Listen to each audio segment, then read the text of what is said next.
మేడ్చల్ జిల్లా జవహర్ నగర్లో ఓ private school బస్సుకు త్రుటిలో పెను ప్రమాదం తప్పింది.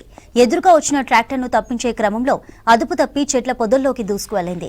దీంతో బస్సులో ఉన్న విద్యార్థులు భయాందోళనకు గురయ్యారు. విద్యార్థులను బస్సులోంచి కిందకు దించారు స్థానికులు.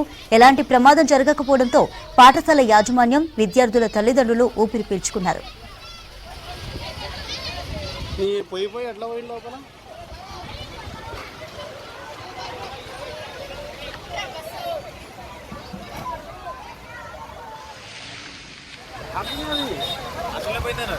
ఏమో మస్తు దెబ్బలు తాకినాయి.